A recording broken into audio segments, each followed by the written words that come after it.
Close your eyes and let your mind drift back in time, not to the bright sunlit tournaments or the grand feasts you see in movies, but to the quiet, shadow-filled reality of a winter night in the Middle Ages. Imagine you are standing in the corridor of a massive stone castle. The first thing that hits you is not the grandeur, but the sound. It is the low, mournful whistle of the wind forcing its way through the arrow slits and the cracks in the heavy oak doors. The torches along the wall are flickering violently, casting long, dancing shadows that seem to stretch and grasp at the damp stones. It looks romantic from a distance, perhaps, but standing there, you realize a harsh truth that history books often gloss over. This place is essentially a giant stone refrigerator. If you were actually living here, preparing for bed on a deep January night, the romance would vanish instantly, replaced by a singular, overwhelming urge to find heat. The stone walls, feet thick and built to withstand battering rams, are also perfectly designed to trap the cold. They absorb the winter chill all day and radiate it back at you all night. There is no central heating here, no double-paned glass windows to keep the elements at bay. As you exhale, a thick cloud of white mist forms in front of your face, hanging in the stagnant air of the hallway. You are indoors, yet the temperature is barely different from the frozen courtyard outside. This is the reality of medieval life that no one tells you about. The battle was not always against rival kingdoms. Often, it was simply a battle to sleep without freezing. As you begin your walk toward your bedchamber, your leather boots scuff against the uneven flagstones. The cold seeps through the soles of your shoes, creeping up your ankles. You are wearing layers of wool and linen, yet the dampness of the castle air feels like it is penetrating right through to your bones. You might be a lord or a lady, surrounded by wealth, but in this moment, you are humbled by the elements. The castle was built for defense, not for comfort. The architects who designed these soaring towers and thick curtain walls were thinking about siege engines and arrows, not about insulation or draft exclusion. Tonight, as the wind howls around the turrets, you are painfully aware that you are living inside a military fortification, not a home. You make your way from the Great Hall, which was the only source of real warmth in the entire structure. Just moments ago, you were standing by the massive central hearth, where tree trunks burned and crackled, throwing out heat that toasted your face while your back remained icy cold. That was the social hierarchy of heat. The closer you were to the fire, the more important you were. But now, you have left that golden circle of warmth. You are navigating the labyrinth of dark, drafty corridors to get to your sleeping quarters. The further you walk from the Great Hall, the heavier the air feels. It smells of old smoke, damp straw, and unwashed wool. It is a sensory experience that defines medieval history, a mix of grandeur and grime, of stone and ice. Reaching your chamber, you push open the heavy wooden door. It creaks on iron hinges, a sound that echoes in the silence. You step inside, and the temperature seems to drop another few degrees.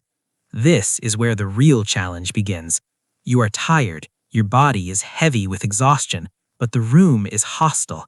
The window is merely a shuttered hole in the wall. Although the wooden shutters are closed tight, you can feel the draft slicing through the gaps like an invisible knife. In some castles, they might have stretched oiled cloth or thin sheets of animal horn over the openings to let in a murky light while keeping out the wind, but it does little to stop the penetrating freeze of a medieval winter. You look at the bed. It dominates the room, a massive structure of dark oak, rising like a fortress within a fortress. This is not just a piece of furniture, it is a survival mechanism. The 4 thick posts reach up towards the high ceiling, supporting a heavy wooden canopy. Thick velvet curtains, lined with heavy wool, hang from the canopy, pooling on the floor. This is your sanctuary. This is the room within a room. The bed is designed to create a microclimate, a tiny pocket of trapped air that your body heat can warm up, protected from the vast freezing volume of the stone chamber. Without this canopy and these heavy curtains, sleeping here would be dangerous, perhaps even fatal for the very young or the very old. You begin the nightly ritual of preparing for sleep, which is a process of layering. You do not strip down to bare skin. That would be madness. Instead, you keep on your linen undertunic, perhaps even your hose. You might put on a nightcap, a tight-fitting coif that ties under your chin. We often see these in old paintings and think they look silly, but they were an absolute necessity. It was common knowledge that heat escapes through the head, and losing heat to night is not an option. You might even wrap your feet in strips of cloth, makeshift socks to ward off the chilblains that plague everyone, from the peasantry to the king. And before you climb in, a servant might use a warming pan, a brass container on a long wooden handle filled with hot coals from the fire. They slide it between the sheets, moving it back and forth to singe the dampness out of the linen. The smell of slightly scorched fabric mixes with the smoke in the air. It's a comforting scent because it promises a few minutes of warmth. You climb up, literally up, because the bed is raised high off the cold floor, and sink into the mattress. If you are wealthy, you are sinking into a feather bed, a giant sack stuffed with goose down. It's soft, enveloping, and incredibly warm. If you are of lower status, you are settling onto a straw tick, a mattress filled with crackling dried straw that smells of the fields, and inevitably harbors fleas and mice. But you are not alone. Privacy is a modern invention, a luxury the Middle Ages didn't understand or afford. In this freezing room, body heat is the most valuable resource. You might be sharing this bed with your spouse, your children, or even a trusted servant sleeping at the foot of the bed. It wasn't uncommon for guests to share beds with strangers at inns. The more bodies, the more heat. This communal way of sleeping was a matter of survival. You lie there, feeling the warmth of another person, listening to their breathing, grateful for the heat they radiate. And then there are the animals. We've all heard the phrase, a three-dog night. This is where it comes from. On particularly bitter nights, when the frost creates fern-like patterns on the inside of the stone walls, you would call the dogs up onto the bed. Their heavy, furry bodies act like living hot water bottles. You can imagine the smell: wet dog, wood smoke, and unwashed bodies. But in the dark, with the wind screaming outside, that smell is the smell of safety. It is the smell of life persisting against the winter. As you lie there, swaddled in wool and fur, the heavy curtains drawn tight around the bed, the world outside disappears. The drafty castle, the frozen landscape, the political intrigues, it all fades away. You are in a dark, warm cocoon. The air inside the curtains grows stuffy and close, rich with the carbon dioxide of exhaled breath. But it is warm. You listen to the sounds of the castle settling for the night, the distant clatter of a guard's spear, the hoot of an owl, the settling of the massive timber beams contracting in the cold. Sleep in the Middle Ages was not always a continuous 8-hour block. You might wake up in the middle of the night, a period known as the watch. The silence of the castle at 2 a.m. is profound. You might hear the scratching of a rat in the rushes that cover the floor, rushes that haven't been changed in months, hiding a multitude of sins. You might say a prayer, for religion was as much a shield against the dark as the fire was against the cold. People believed the night air carried sickness, vapors that could enter the body and cause imbalance. So you keep the curtains tight, not just against the cold, but against the miasma of the night. If you were a peasant, your experience would be different, yet similar in its quest for warmth. You wouldn't be in a stone castle, but in a wattle and daub cottage. The space would be smaller, the ceiling lower. You would sleep around a central hearth, the smoke drifting up through the thatch. Your animals, the cow, the pig, a few chickens, would be inside with you, separated only by a low partition.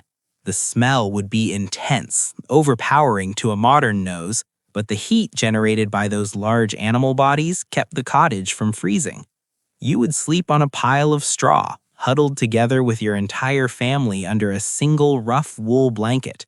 There was a cozy intimacy to this peasant life that the lonely, drafty corridors of the castle lacked. Back in the castle, as you drift off again for your second sleep, you might dream of summer, but for now you are a master of winter survival. You have used architecture, textiles, animals, and community to build a fortress against the frost. You understand that in this era, comfort is not something you buy, it is something you engineer. You rely on heavy tapestries hung on the walls to stop the damp from radiating off the stone. You drink warm, spiced wine, hippocras, before bed to light a fire in your belly. You eat heavy, fatty meats to give your body fuel to burn through the long, dark hours. Every aspect of medieval daily life, from the clothes they wore to the food they ate, was dictated by the environment. The night was a time of vulnerability. To sleep was to surrender vigilance, so you surrounded yourself with protections: wooden walls, wool curtains, iron amulets, and living warmth. As the first gray light of dawn begins to seep through the cracks in the shutters, you wake. The air in the room is frigid. The water in the basin on the table has frozen solid, a block of ice in a ceramic bowl. You dread leaving the warmth of the featherbed. You know that the moment you throw back the covers, the cold will bite. But you have survived another night. The sun is rising, weak and pale over the castle ramparts. The household is stirring. You can hear the sounds of servants raking out the ashes in the great hall, starting the fires that will drive back the chill for another day. This cycle of seeking warmth, of battling the elements with stone and wool and fire, was the rhythm of existence.